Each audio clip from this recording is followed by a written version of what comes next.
Población los saluda desde este hermoso municipio, se llama Guatapé, oriente del departamento de Antioquia. Es un municipio turístico, pero también aquí se cultivan productos como el frijol, como el maíz. Muy cerca está el municipio del Peñol, hay muchos campesinos, ese es un lugar muy bonito para llegar y disfrutar. Y miren, está haciendo calorcito, buen clima para salir a sembrar. Bienvenidos al capítulo de hoy. Desde el departamento del Tolima, un ganadero nos cuenta cómo tecnificar una finca ganadera en clima frío y todas las dificultades que hay que sortear. Todos los detalles en la finca de hoy. Desde Cundinamarca, un productor nos da una serie de consejos para criar la mayor cantidad de gazapos por camada y cómo hacer que crezcan en menos tiempo. Todos los detalles en instantes. Este es el último fin de semana de Agroexpo, un evento muy importante con más de 3.000 animales en pie. Se aprende sobre diferentes temáticas, hay un área comercial pero también académica. Nuestro compañero periodista Nelson Suaza nos preparó un informe desde los pabellones. Nelson, muy buenos días.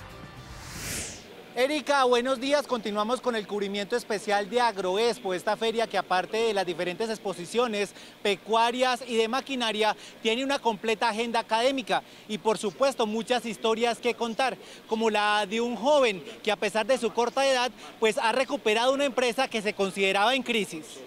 Hijo de un contador y una abogada, ambos sin vínculo con el campo, Johan Esteban Ramírez Pulido se empeñó desde muy niño en defender su pasión por la ruralidad. Hoy con 21 años está a punto de terminar su carrera en zootecnia y ya se da el lujo de haber recuperado una empresa panelera declarada en quiebra y con 25 años de historia. Ellos decían, ¿y usted por qué? O sea, nosotros nada que ver con el campo. ¿Qué pasó? Y desde los 15 años empecé. Yo llegué a la empresa hace un año, logramos que la empresa no se fuera a quiebra y actualmente la tenemos a flote. Hoy en día estamos buscando entrar a grandes superficies. Cuando yo llegué fue muy fuerte encontrarme a los campesinos que decían, no, yo trabajo por el mercado. Pues yo no puedo conseguir uno trabajar solo por un mercado. Entonces desde la empresa que estamos haciendo, tratar de hacer una agricultura legal, por decir así, tratando de a todo el mundo pagarle sus prestaciones de ley. Panela Ecológica San Isidro está ubicada en Sasaima, Cundinamarca.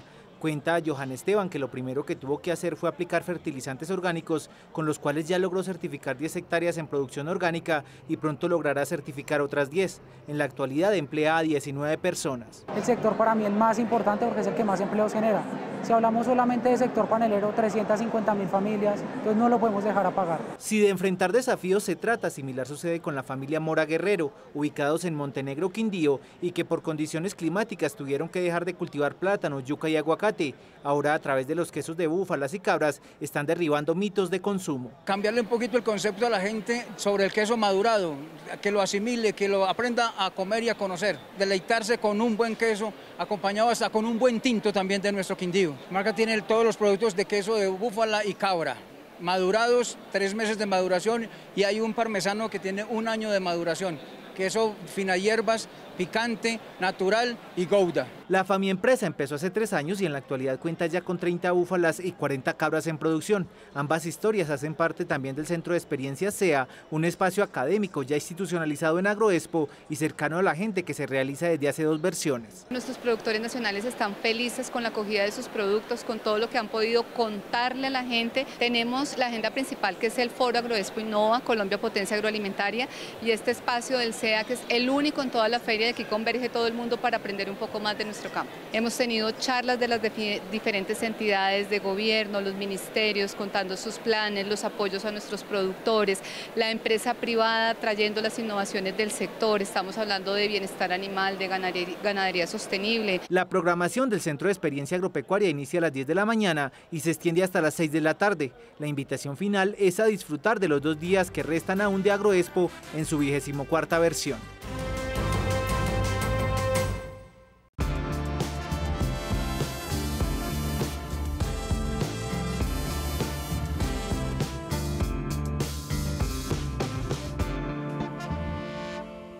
Sara Cristina Usma es la responsable nada más ni nada menos que de la comercialización tanto del huevo como de las gallinas de final de ciclo, es decir, que al cumplir el año y medio de producción dentro de la avícola La Caridad, ubicada en Ibagué, Tolima, no tienen otros usos que el descarte. Por ello, desde marzo del 2020 su aliado ha sido Internet. La comercialización era muy difícil porque no teníamos como el flujo de sacar todas estas gallinas debido a que no eran muchos los compradores que estaban como activos en ese momento. Entonces, lo que pasaba era que tocaba sacrificarlas y era un producto del cual la empresa para la cual trabajo tenía pérdidas. El precio ahora es muy bueno, pero varía de acuerdo pues como a los temas de mercado y de temporada. Pueden haber temporadas en que la gallina se puede negociar en 10.000, 12.000 pesos, como ahora que se está negociando en un promedio de 16.000 a 18.000 pesos. Sara Cristina se inscribió a una plataforma de subastas en la que logra vender hasta 1.000 gallinas en una sola semana. De esta manera no solo evitó que las ventas cayeran, sino que las potencializó y las llevó a otros departamentos. Iniciamos con aproximadamente entre 8 o 10 compradores por subasta. Hoy ya podemos decir que gracias a esta plataforma tenemos un grupo de entre 35 y 50 compradores fijos. En un año normalmente se vendía el 75% de las gallinas con éxito. Nosotros vendimos más de casi 800 lotes el año pasado, con cantidades desde 1.000 a 10.000 unidades por lote. Se dice que en Colombia la industria avícola representa el 32% del Producto Interno Bruto, y pues hay un margen de negocio muy interesante de grandes, pequeños y medianos empresarios que están viendo a través de las subastas como una oportunidad de venta. El aprovechamiento del modelo iría en aumento y expandiéndose a otras modalidades. Normalmente cada mes estamos teniendo una oferta de 200 a 300.000 unidades. En este momento estamos centralizados en la región del Tolima, y en la región de la costa estamos haciendo algunos pilotos también para empezar a desarrollar el canal allá, pero sobre todo estamos en la región del Tolima. También estamos viendo que los pollitos de cría también pueden ser un producto interesante para mover a través de la subasta. Highline, la gallina brown, la café, ponedora, y la gallina Gross, la gallina Ross, que es blanca y que es para producción de carne. Tanto los clientes como las plataformas coinciden en la necesidad de mayor cobertura de Internet y de capacitarse en el conocimiento de la estrategia y de la seguridad de los datos a través de la red. Que su información sea clara, que sea pública, que tengamos acceso a toda la información detallada de cuál es la comisión que se le cobra al comprador, cómo se hace el cobro, cómo se maneja todo el proceso desde que nosotros entregamos el producto hasta que ellos lo publican, lo comercializan, hacen el contacto con el comprador y realizan el cobro, y posteriormente pues se coordina el retiro. Se habla de que las circunstancias de la pandemia nos impulsaron 20 años hacia el futuro en cuanto a la conectividad, y nos dieron ese impulso que necesitábamos de manera inesperada. Pero pues no siempre estamos preparados, el alcance todavía es limitado, sobre todo a las regiones más apartadas.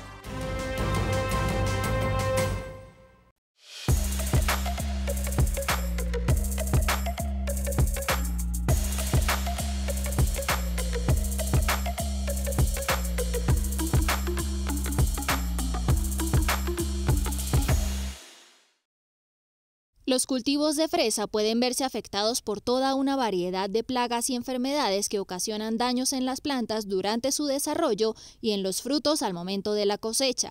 La incidencia de estos problemas puede variar de acuerdo a la zona de siembra, condiciones climáticas, cultivares utilizados y prácticas del cultivo. Dentro de los patógenos e insectos más frecuentes en un cultivo de fresa encontramos los ácaros, los thrips, la chisa hacia la parte radicular. En cuanto a enfermedades, encontramos botritis, encontramos coletotrichum o anthracnosis, complejo Dampinov, Fusarium, Rhizoctonia, Verticillium. Los ácaros succionan la savia de las hojas, ocasionando que se tornen amarillentas y luego color café. El daño más grande de esta plaga es la reducción en el rendimiento de la planta y del tamaño de las frutas. Los thrips en el cultivo de fresa producen endurecimiento del fruto, generalmente se alimentan de las flores de manera dispersa. La chisa, por su parte, ataca a plantas de cualquier edad, dañando las raíces y la parte subterránea del tallo. En la zona de Cundinamarca especialmente, que es la zona donde nos encontramos, la planta de fresa es muy susceptible a enfermedades de suelo. Hay un complejo Dampinov que ataca con mucha frecuencia en plantas de todas las edades. Nos disminuyen el rendimiento del cultivo y nos generan fruta de baja calidad, lo cual nos repercute en precio y en más tiempo para devolver la inversión del cultivo. El dumping off es una enfermedad que puede aparecer antes o después de la germinación. Una vez ataca, se caracteriza por plántulas caídas, lesiones en el tallo o raíces muertas, afectadas o inexistentes. Esta enfermedad puede aparecer aun cuando la planta ya tiene hojas, afectando de igual manera su desarrollo. Los efectos negativos de la incidencia de plagas y enfermedades y condiciones ambientales adversas en un cultivo de fresa es el aumento del estrés en la planta. La planta aumenta la cantidad de fotoasimilados para defenderse de este estrés, para tratar de salir de este estrés, con lo que nos disminuye la producción de biomasa y nos disminuye el rendimiento y la calidad de los frutos. Enfermedades como la antracnosis son altamente destructivas, genera frutas con lesiones que impide que sean comercializadas, reduce la productividad e incluso causa mortalidad en las plantas. Por otro lado, botrytis es un hongo capaz de crecer y reproducirse en tejidos dañados del cultivo de fresa, causando necrosis en las hojas, infección de pétalos y frutos. El hongo Fusarium, en cambio, causa putrefacción del pie y del tallo, lesiones en las hojas, marchitamiento vascular y podredumbre del fruto. Aquí especialmente se empezó a aplicar carbamida cálcica y encontramos mayor multiplicación de pelos absorbentes, que son los que hacen la nutrición en la planta, y encontramos plantas más resistentes, frutos más firmes, mejor post cosecha, la producción ha sido más constante y la planta ha mostrado una mejoría muy notable. Es posible llevar una estrategia de manejo integrado y control biológico en los cultivos de fresas. La utilización de productos como renovadores de raíz, hormonas vegetales y el aporte de los 3 elementos esenciales para el cultivo, que son calcio, boro y molibdeno, ayudan no solo a evitar el brote de plagas y enfermedades, sino que en caso de aparecer hacen que el ataque no sea agresivo y se mantenga la calidad y el rendimiento de la producción. La trivia del campo. Conviértete en un experto con la finca de hoy. Pregunta: de las siguientes frutas, ¿cuál puede dañar los dientes? A. Nueces. B. Manzanas. C. Fresas. Piénsalo bien y descubrirás la respuesta correcta.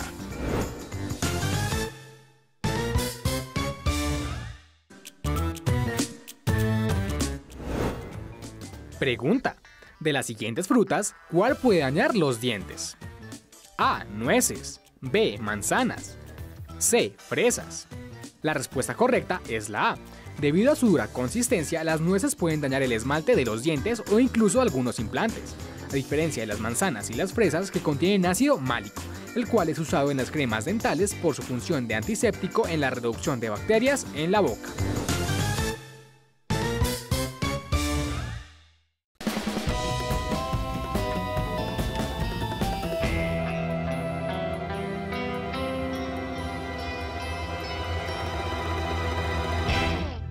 A sus 27 años de vida y graduado de Medicina Veterinaria y Zootecnia, Carlos Eduardo Franco se ha especializado en tecnificar las fincas ganaderas del norte del Tolima, muchas de ellas, según él, que han desaprovechado su potencialidad doble propósito, ya sea por desconocimiento o falta de interés. La tecnificación ganadera son las labores y acciones que realizamos para poder medir, controlar y tomar decisiones que nos permitan maximizar nuestra producción. Más que implicar grandes infraestructuras y grandes presupuestos, más bien tiene que ver con las acciones que nosotros realicemos. Una de esas fincas, cuya intervención inició hace un año y ya muestra resultados, cuenta con 56 hectáreas de extensión y está ubicada en el municipio de Murillo, donde la temperatura se mantiene entre los 6 y los 17 grados centígrados. La finca inicialmente contaba con 10 animales en ordeño. Tenían 8 animales horros, 4 novillos. Hoy en día hay 14 animales en ordeño, tenemos 12 animales horros y hay aproximadamente 9 novillos. El promedio está entre 9 y 10 litros de leche por vaca y esperamos alcanzar 12 litros. La eficiencia y la productividad del doble propósito han ido aumentando paulatinamente, particularmente en las crías. Estábamos destetando animales de aproximadamente 150 kilos. Ahorita los animales salen en promedio entre 180 y 210 kilos. machos. En la producción de leche, las hembras aumentaron alrededor de 2 litros. En cuanto a la reproducción, los días abiertos estaban alrededor de 150, 160 días más o menos. Ahorita lo alcanzamos a bajar a 120 días. La intervención inició con la toma de registros y el cambio en las prácticas cotidianas de la finca. La ganadería utiliza animales 100% normando, pero digamos que la selección por edad, productividad, no se estaba realizando en la finca. Las madres no se separaban de sus crías y habían lotes de levante mezclados con los demás lotes de oros y demás. Cambiamos el reproductor y además de eso hacemos protocolos de inseminación. Debemos garantizar que nuestros animales estén bien. Y debemos, segundo, llevar un registro preciso de todas las labores. También debemos tener en cuenta la aplicación de medicamentos. El mayor desafío estuvo en la distribución del agua debido a la inclinación de los suelos. En los suelos de ladera a veces eso se nos complica un poco, entonces lo hacemos mediante mangueras. Hay otros potreros en los que hacemos canales, no es tan fácil buscar lugares para darles la sal, mantenerles el bebedero. Todas estas dificultades no lo compensan. En una hectárea en clima frío podemos mantener a más de 3 animales por hectárea. Es indispensable tener un análisis de suelo y hacer un abono constante. Los potreros tienen aproximadamente entre 60 y 65 días de descanso. Antes los forrajes como el quicuyo y el carretón eran expuestos al pisoteo extremo, puesto que no se realizaba rotación. Ahora los animales son incluso suplementados, estrategia que se suma a otros objetivos a mediano plazo, como tener ordeño mecánico. Vamos a iniciar la fabricación de bloques nutricionales. Vamos a manejar a 2 ordeños. Algunos estudios mencionan que entre más ordeños, mayor puede ser la producción de leche diaria. Los apartamos a los 3 días. Durante el primer mes damos aproximadamente unos 3 litros diarios, luego aumentamos a 4 y después empezamos a disminuir paulatinamente hasta llegar a 1 litro y ya destetamos el animal. El nivel de grasa que permite la fabricación de queso y mantequilla, además de la terneza y el marmoreo del normando, le permiten a la finca la diversificación a futuro también de sus productos.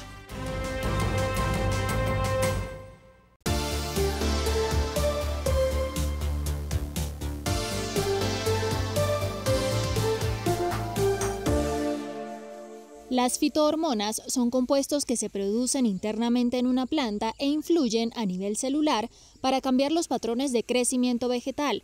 El cambio climático es una de las principales afecciones en los cultivos cuando se trata de mantener su balance hormonal. Al igual que los seres humanos, las plantas también tienen hormonas y estas influyen en los procesos fisiológicos. Cuando el clima afecta a estos cultivos, se ven afectados directamente estos procesos y eso ocasiona que hayan afecciones en producción y rendimiento. El uso de un balance hormonal en los cultivos es un aporte externo de estas hormonas que ayudan a que el cultivo tenga una mejor condición de resistencia al estrés y por ende llegue a una producción lo más cercana a la ideal.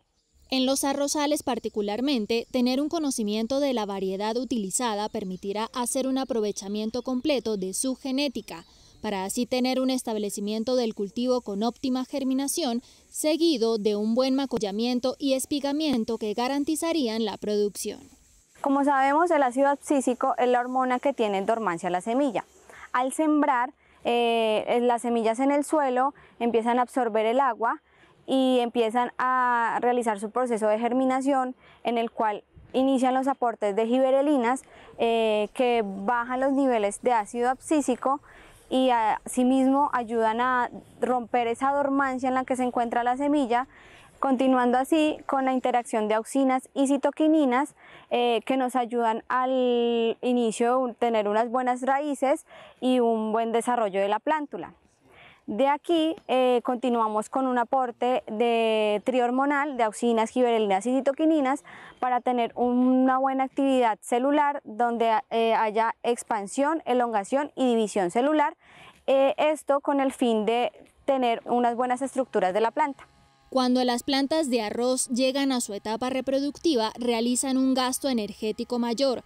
Asegurar el balance hormonal en dicha fase, acompañado de un eficiente manejo previo en el análisis del suelo, fertilizaciones ajustadas a los resultados, tanto para el suelo como foliares, garantizarán una mayor productividad.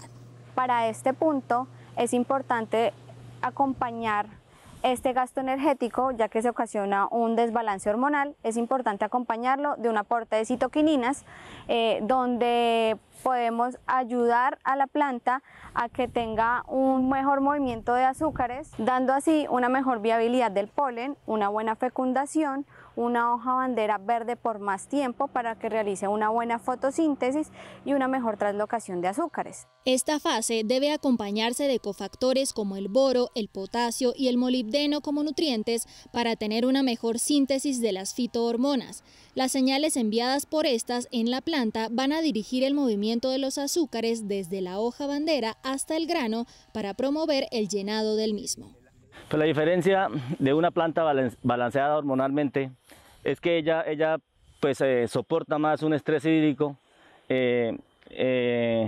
reflejado en una mayor producción y ella ahí puede mostrar más su genética, ¿no?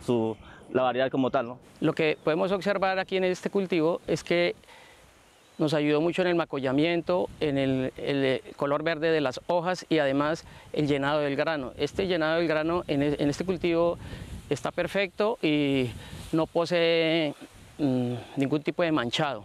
Generar un balance hormonal en los arrozales permite que las plantas puedan sobrellevar eficientemente cambios climáticos bruscos, altas y bajas temperaturas que pueden generar estrés hídrico o térmico.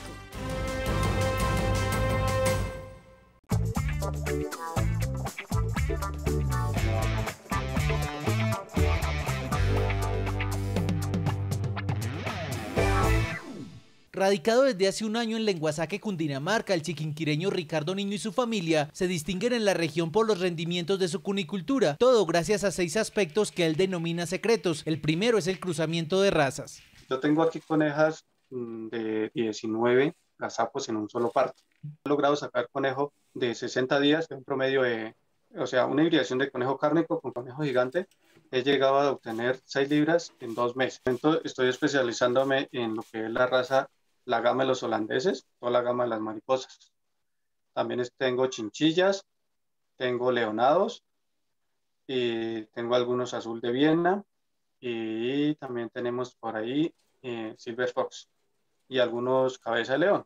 El segundo secreto tiene que ver con la infraestructura para la estabulación de sus conejos. Acá, cuando cada conejo cumple los 3 meses de vida, pasa a habitar solo en una de las jaulas. Ya desde los 40 días ha sido separado de la madre.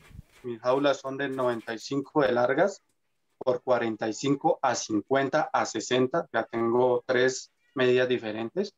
Una coneja de 16 libras tiene una jaula de 1 metro de larga por 55 de ancha por 50 de alta. Vivo, digamos, en una parte alta y tengo que tener una barrera protectora de aire en redondo en mi galpón. Y dentro del galpón, a 1,5 metros de distancia, manejo cortinas. Sí, para ventilación y extracto de olores. Entre más el olor de la orina, pues que es fuerte en los conejos. El tercer secreto de Ricardo tiene que ver con la premisa, hablando en términos reproductivos, de que el conejo es un animal nocturno en conexión directa con las fases de la luna y que también hay una incidencia directa de la edad. Así el despertar sexual ocurra hacia los 3 meses de vida. Los conejos se montan después de las 10 de la noche en un guante. Es cuando hay una mayor cantidad de hembras con un mayor peso en los gazapos al destete. Yo enrazo las hembras gigantes a los 7 meses y con un peso mínimo de 11 libras. Yo he hecho montar una hembra, un solo salto del macho y me da 19 conejos. Y he hecho montar en diferentes etapas de la luna, he hecho montar la hembra con 3 saltos y me da menos gazapos. Curiosamente, en la granja La Fortaleza, el macho no recibe el último alimento del día hasta que no haya fecundado a la hembra. El cuarto secreto está ligado precisamente a la alimentación, donde a pesar de los costos de los concentrados, estos son vitales, pero mezclados con otros alimentos. Hay que darle una ayudita con los forrajes y los bloques multinutricionales, pero yo utilizo, digamos que un 96-98% de concentrado. En la finca actualmente estoy cultivando rábano, alfalfa y trébol gigante del rojo. Y pues utilizo pasto normal, que es el quicuyo, deshidratado de entre 24 a 36 horas. Uno lo corta, lo deja bajo techo donde no le ni el sol ni el sereno, y después de 24 horas se les suministra a los animales. En el momento estoy en un proyecto de fabricar mi propio concentrado. El control del alimento, que se suministra 2 veces al día, es uno de los datos más importantes en la toma de registros. El aseo, como mínimo día de por medio, buscando eliminar básicamente los residuos de pelo, es el quinto secreto. Pero si uno no tiene la higiene correspondiente, de esos 20 conejos no le va a crear ninguno. Y si se cría alguno, no va a servir para mi propósito, que es pie de cría. Cuando un conejo tiene diarrea y se hace en la jaula y uno no la limpia, pues sencillamente si hay 10 conejos en la jaula, 10 conejos se contaminan, ¿sí? Lo mismo el tema de la sarna que quema el pelo con un soplete a base de gas, y luego se lava las jaulas con agua y jabón, y yo utilizo un producto que se llama amonio cuaternario para desinfectar las jaulas. Pero cuando no se hace el respectivo sopleteo, pues ese pelo hace que se le meta a la nariz del conejo y él comienza a estornudar. El último secreto tiene que ver con la prevención de enfermedades. Así en Colombia no existan medicamentos ni vitaminas exclusivos para conejos. A los 25 días yo purgo con ivermectina al 1%, utilizando una cantidad de 0,3 milésimas de 1 miligramo. ¿Sí? O sea, 1 miligramo contiene 10 rayitas, entonces yo solamente le aplico 3 rayitas subcutáneas. Ahí recibe el primer pinchazo del conejo. Y también se desparasita con el fenbendazol al 25%, se le da la misma cantidad, pero oral. Con las purgas y desparasitaciones, el trabajo de limpieza se incrementa en la granja, puesto que la muda de pelo por parte de los conejos se hace más abundante.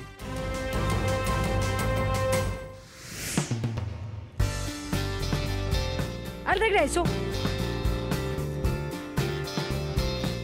veremos cómo la inteligencia artificial puede ser una importante ayuda a la hora de hacer análisis de datos en ganadería, y hablaremos de la apicultura como una opción estratégica dentro de la seguridad alimentaria de un país.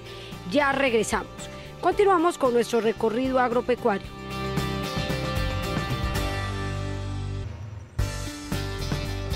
Ya les hablaremos sobre la inteligencia artificial aplicada en el análisis de datos en ganadería. Esto para identificar los puntos críticos y así mejorar. Todas las recomendaciones en este programa. El trabajo de la apicultura ha crecido en los últimos años en Colombia. En diferentes lugares de Colombia pues se aplica este tipo de actividad. Además se sacan diferentes subproductos. Nuestra compañera periodista Rocío Carrillo se encuentra con un experto quien le habla más de este tema. Ya les vamos a contar la historia de una hacienda que está utilizando el pivote para el tema de los potreros, es decir, para el tema de las pasturas, para mejorar la productividad y la rentabilidad. Todos los detalles en instantes. Continuamos con este recorrido agropecuario por Colombia.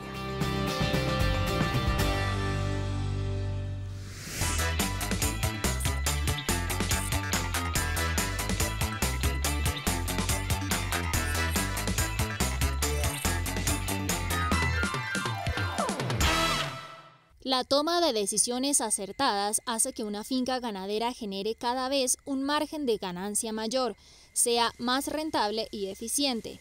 Para esto, los ganaderos no solo deben conocer a profundidad los datos y variables numéricas de sus hatos, sino las estadísticas de la producción para la identificación de problemas y posibles soluciones. Cuando uno tiene la base de datos de la finca, y ahí están todos los datos, o del rancho, están todos los datos de partos, servicios, controles de peso, controles lecheros, etcétera. Y si ahí está toda la data, pues ahí debe estar la estadística para que me diga cuáles son los problemas que tengo en la finca. El problema es que muchas veces nosotros no sabemos cómo analizar esas estadísticas.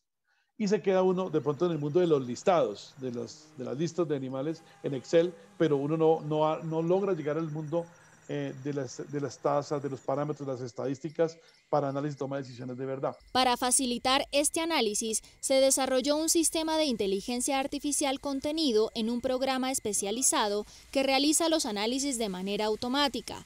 Todo parte de sincronizar la base de datos de la finca en la web con el sistema de inteligencia. Cuando los datos llegan al servidor, se toman las estadísticas y se crea una especie de árbol donde se conectan todos los parámetros de la finca y se calcula la productividad de la misma, que debe coincidir con la real en la actualidad. La inteligencia artificial la utilizamos para poder entender el pasado, cuáles son los puntos críticos de la finca, en dónde yo tengo que enfocarme para mejorar, teniendo en cuenta la información histórica. Y la red neuronal nos permite identificar patrones en el sistema para poder hacer proyecciones futuras. El sistema de inteligencia artificial aplicado a la actividad pecuaria de precisión arroja entonces cuántos litros de leche se están produciendo al día en la finca, cuántos terneros se están destetando, en el caso de las ganaderías de carne, identificación de pesos, cantidad de partos, ganancias en kilos y cuál es la productividad anual.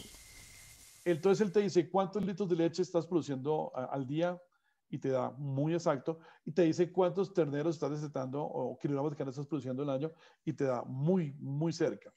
Entonces, después de que el modelo logró integrar en un árbol todas las variables de tu finca y explica la productividad real, lo que sigue es que él usa un modelo heurístico y comienza a analizar los árboles en profundidad, con lógica difusa, en búsqueda cercana, cuáles son los indicadores críticos que tiene la finca. El sistema arroja cuáles son los efectos de los indicadores sobre la productividad, qué interacciones se podrían generar que compliquen la situación de la finca y al final analiza, compara y ordena los indicadores de mayor a menor relevancia desde el punto de vista de números y valores. Después de eso te da una cascada de explicación donde te explica cuáles son los efectos del parámetro que identificó el sistema como crítico y te da acceso a información en línea en internet de artículos científicos relacionados con los factores que están causando que ese indicador esté alterado. El programa genera una lista de factores asociados con la variable crítica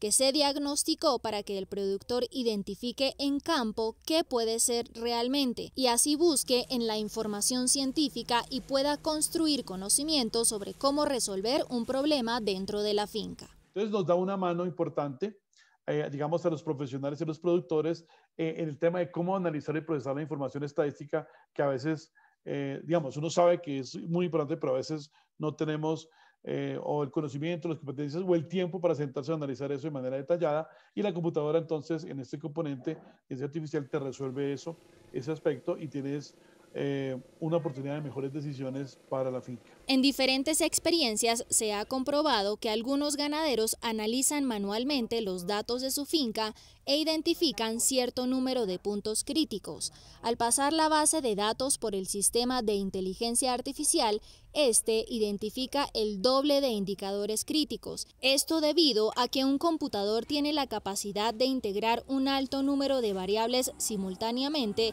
y analizarlas a profundidad entre sí.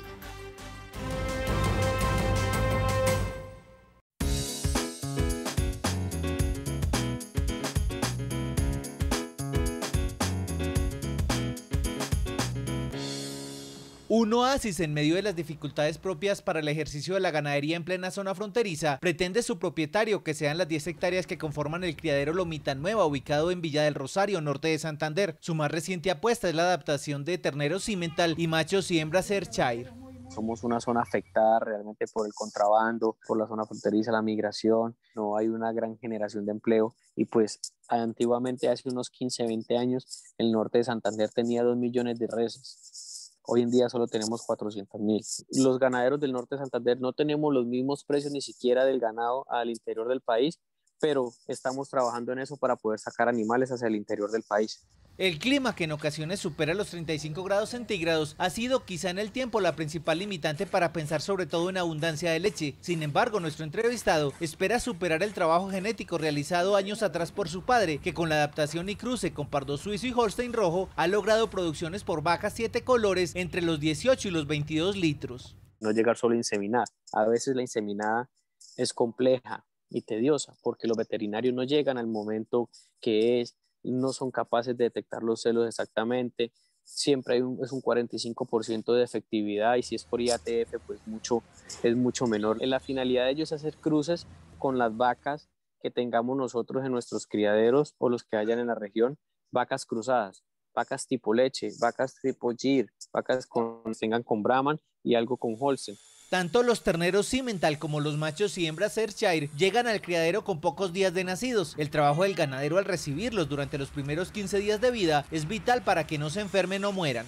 El calor es relativamente harto, la mosca, hay demasiados factores que influyen.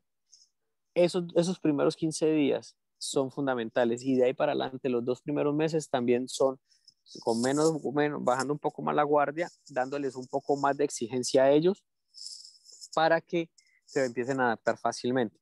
Claramente, los animales, por ejemplo, en el caso del Simmental, los animales no tienen el mismo desarrollo que un animal que esté en la sabana de Bogotá o que esté en la zona alta de Antioquia o de la zona de Boyacá. El peso de estos animales respecto a los de las mismas razas que se desarrollan en clima frío puede estar por debajo de los 30 kilos según nuestro entrevistado. Sin embargo, su desarrollo sexual aparece desde los 15 meses. Las estructuras en el modelo de semiestabulado son vitales en esa adaptación. Trataba de regular un poquito la temperatura o con un ventilador o tendría muy buena sombra con los árboles. Los esquilé 2 veces nomás. Tengo unos establos, unos corralitos pequeños con muy buena ventilación, totalmente abiertos para esos animales donde los puede identificar bien cómo están todo el tiempo, con buena cama, una buena viruta, full agua. Trato de bañarlos por ahí cada 3-4 días dependiendo del día. Otro de los aspectos que nuestro entrevistado, además administrador de empresas agropecuarias, tiene en cuenta en la adaptación es la alimentación. Durante los primeros meses los animales son suplementados con concentrado, repila de maíz, silo, heno y pastos de corte como elefante. El tiempo del pastoreo es regulado durante los 3 primeros meses y va aumentando paulatinamente. Utilicé leche lactorreemplazador y con unos concentrados como el maná, que empecé en el momento que ellos empezaron a buscar comida ya sólida. A los 2 meses y medio ya empezaron a salir a unos potreros pequeños de 2 a 3 horas, 3 horas y media en la mañana para empezar a adaptarlos a ellos al pastoreo. Nuestras explotaciones no 100% estabuladas ni en las mejores condiciones y el animal tiene que salir a rebuscarse la comida. La suplementación la reciben en las tardes al regresar de los potreros cuyos forrajes se fundamentan en Angleton. El manejo se extiende también a los riesgos de enfermedades. Los dejé impregnar un poco de garrapatas muy controlado para que fueran creando una rusticidad un poco mayor. Igualmente, los baños sí eran periódicos porque el Simmental es muy dulce para la garrapata, bastante dulce, pero teníamos un control con unos baños que hemos siempre funcionado a base de un fipronil agrícola. Se le colocó nada más 2 veces Ibomec como un ciclo y el reciclo, y de resto no le hemos hecho más nada. Y en el momento que lo ameritara, pues una vitamina. Calcín, sueros y vitaminas son los principales aliados ante la deshidratación, la baja de plaquetas o signos de alerta ante posibles enfermedades. Televidentes, muy buenos días. Hoy tenemos con nosotros a Alfonso López. Él es docente de la Fundación Universitaria San Martín, que hoy nos va a hablar sobre una propuesta que tiene que ver sobre la apicultura como una opción para impulsar la economía y la seguridad alimentaria en el país. Alfonso, muy buenos días, bienvenido a la finca de hoy y cuéntanos sobre esa propuesta. Buenos días, Rocío. Bueno, gracias por invitarme. Bueno, actualmente la apicultura es una fuente de ingresos con una pequeña inversión para pequeños agricultores o campesinos en general. Hablamos de que nos dediquemos a actividades agropecuarias. Es una actividad que tiene un esfuerzo mínimo a comparación de una producción pecuaria tradicional, que requiere 7 días a la semana estar cuidándola. En cambio, la apicultura tiene un día de exclusividad que nos podemos, o sea, con el que nos podemos tener una producción rentable y organizada en la apicultura. Es una muy buena fuente de ingresos. Básicamente, ¿cuáles serían esos pilares fundamentales que ustedes tienen en esa propuesta como para fomentar el aumento, ¿no?, de la práctica apícola en pequeños y pues también grandes productores? Bueno, el fomento que nosotros tenemos es impulsar a la gente que precisamente se dediquen a esta actividad que es poco conocida. Además que nosotros en Colombia tenemos una topografía, un clima, unos lugares, tanta biodiversidad de flores, tanta cantidad de flores que podemos usar como fuente de alimento de la apicultura. Además que tenemos un potencial gigante desde 0 metros sobre el nivel del mar hasta más de 3.000 metros. Tenemos también, podemos incluir la apicultura para polinización de cultivos, aumentar el rendimiento, mejorar las calidades, aumentar producción a nivel exportación, a nivel de calidad. Son de las líneas que más tienen potencial actualmente. Además de la tradicional miel, el polen de abejas es muy eficiente de producir, y acá en estas zonas, por ejemplo, en la zona andina, tiene una gran fuente de producción a nivel nacional. O sea, a nivel semanal tiene una producción alta a comparación de otras latitudes. Alfonso, ¿por qué, digamos, consideran ustedes en la propuesta que la apicultura puede ser una gran opción para lo que tiene que ver con la seguridad alimentaria, sobre todo para pequeños productores? Bueno, es bien sabido que la apicultura es el principal insecto, la abeja Apis mellifera es el principal insecto que poliniza la mayoría de cultivos con los que nos alimentamos, ¿no? Adicionalmente, estamos contribuyendo con la polinización de los diferentes cultivos, con la conservación de bosques nativos, con la producción silvestre de diferentes frutas y verduras que pues sirven para nuestros pequeños campesinos. También es una actividad que en corto tiempo ya puede estarle generando esa rentabilidad a la persona, ¿no? Sí, efectivamente. Los productos de la colmena son bien pagos, aunque a nivel internacional están llegando mucho más económicos. Acá podemos decir que están bien pagos, es decir, con la inversión de las cajas, las colmenas o las abejas que se extraigan del medio, a los 3 meses, 6 meses de producción, tú puedes tener una cantidad significativa de miel que puede representar ese trabajo. O de polen, si hablamos en zona andina, podríamos estar hablando de 700 gramos de polen a la semana que está recolectando una colmena de abejas. Y a precios comerciales, 1 kilogramo de polen estaría alrededor de los 50.000 pesos vendido al productor al por mayor. Ustedes entonces como fundación universitaria, pues con esta propuesta, están de pronto como lo que tú me comentabas de las capacitaciones, como ayudando a las personas pues a iniciar en esta actividad pecuaria tan importante. Exactamente, precisamente actualmente en la finca que queda en el Centro de Investigación de Fomento Agropecuario que tiene la Universidad de San Martín, estamos creando una unidad apícola que va a servir para extensión, que va a servir para que las comunidades cercanas puedan ingresar y nosotros poderles explicar este maravilloso mundo y pues que vean que es una alternativa. La apicultura es una actividad pecuaria de baja inversión que puede iniciarse creando colmenas artesanalmente con materiales como sacos de yute, cajas de paja o cajas de madera reciclada. Actualmente se estima que por cada peso que gana un apicultor, las abejas aportan entre 10 a 20 pesos al ambiente y a las comunidades adyacentes.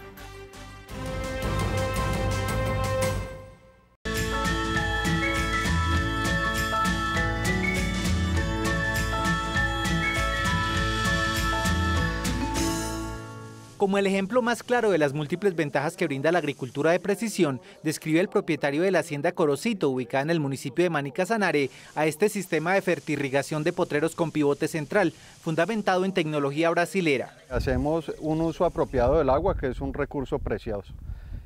Segundo, aprovechamos las condiciones medioambientales persistentes en el trópico, que es radiación solar todo el año. Y tercero, nos permite tener unas productividades elevadísimas de forraje, de biomasa, en este caso entre 52 y 58 toneladas de materia seca hectárea año.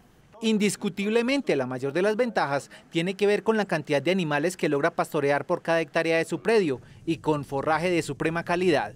Esto tiene una tira alrededor del 16-17% que es bastante aceptable para lo que vemos en el campo nuestro. En promedio en el año trabajamos 8 UGG, pero en este momento que tenemos las mejores condiciones medioambientales para trabajar este sistema, estamos con 10.5 UGG.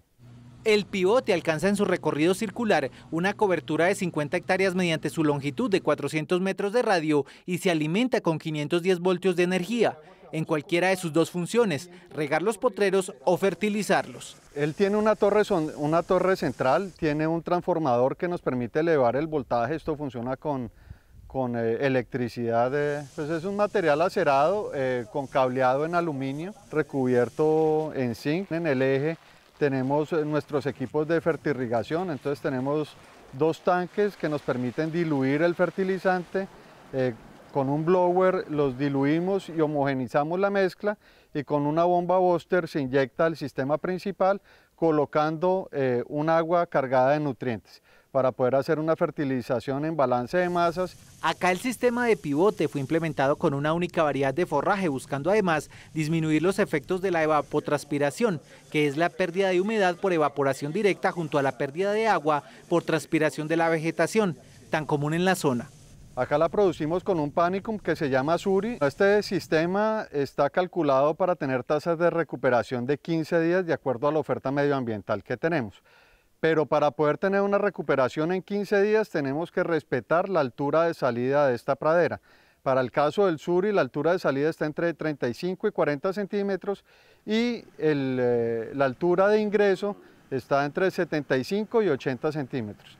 Además del riego, el pivote favorece también realizar una fertilización acorde a análisis bromatológicos de los forrajes, análisis de los componentes del suelo e incluso acorde al comportamiento climático de la zona. Normalmente la operación es en la noche, en el día tenemos deriva por viento y tenemos alguna evaporación de las gotas más pequeñas con el calor que tenemos en esta época de menos lluvias.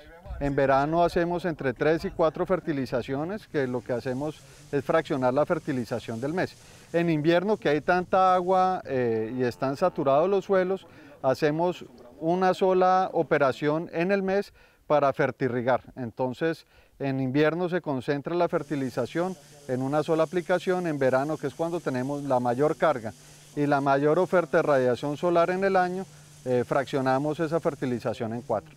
El modelo obtiene además nutrientes de las áreas de suplementación de los animales, ubicadas justamente bajo la torre del pivote. De acuerdo a los estudios de comportamiento animal que indican que entre el 60 y el 70% de las excretas quedan en las zonas de confort, pues nos permitió encementar para poder recoger esas excretas y buscar un ahorro de alrededor del 35% de la fertilización química, buscando acercarnos todos los días más a una fertilización 100% orgánica, pero siempre teniendo en cuenta que la fertilización debe ser realizada en balance de masas y no hacer una agricultura extractiva, sino reponerle al suelo cada uno de los elementos que estamos extrayendo de él. Adicionalmente, el agua del riego y para la fertilización es tomada de un estanque donde hay peces, los cuales aportan nitrógeno y potasio con sus excretas y los concentrados que no alcanzan a consumir. Y lastimosamente hemos llegado al final de nuestro programa, pero espere mañana más historias, anécdotas e información del campo colombiano. Las personas que están en otros países nos pueden ver a través de la señal de Caracol Internacional y ustedes a través de las redes sociales que aparecen en pantalla. Ustedes no solamente son los protagonistas de este programa, también del trabajo de la tierra del país. Mañana tenemos otra cita bien temprano, pero quien madruga, Dios le ayuda y todos los días madrugamos para aprender del trabajo de nuestros campesinos. Hasta pronto.